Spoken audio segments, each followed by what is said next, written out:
Alright, what is up guys? Welcome back to another video. Before we begin, please do like and subscribe. Really helps out the channel.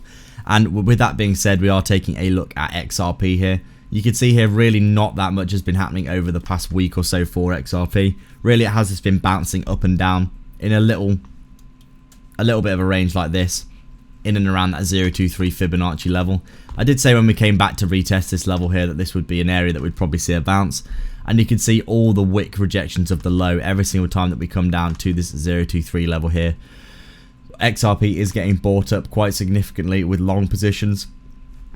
There's quite a lot of leveraged trading going on in the markets right now, but not as much spot trading going on as you'd probably like to see in a bull market. Obviously still in bear market territory at the minute. The volume right now, as you can see on this Bitstamp chart, extremely low. But really right now, as we can see on the macro for XRP, still waiting to break out of that bear market resistance from the previous bull market. Obviously still got the all-time high back here to hit as well, up at around, what was it, 3.30, 3 cents 30, which is $3.30, which is mad. Already broken out of this first bear market resistance here, the breakout, the backtest, and the continuation. And you can see here really we've just come back inside that previous range I talked about here with the highs and the lows. And you can see these highs double tested here and now back testing the breakout again of the 0.23 Fibonacci. This Fibonacci pulled from the previous high of the bull market down to the current low of the bear market.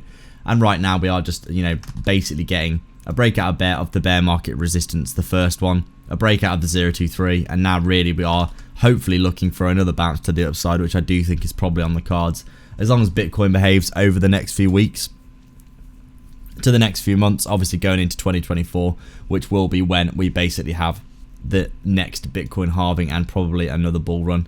Halving of the supply of Bitcoin, pretty incredible in terms of mining, that is. And every time that we get a halving, we do tend to get a bull run as well. So it'll be very interesting to see what happens next in the crypto space over the next few years. It's going to be very exciting in my opinion. I'm trying to position myself as best I can to take advantage of that. And right now, I do think XRP is one of my biggest bags for the long term as well. And I've got a short term trade here looking to target the top of this range. And just waiting and see what happens next, because we've had very low volume and volatility in the markets really, haven't we? And we are waiting for that next move to the upside now. So that is it for today, guys. Thank you very much for watching. As always, please do like and subscribe. Become a YouTube member if you want to support the channel. And I'll see you in the next video.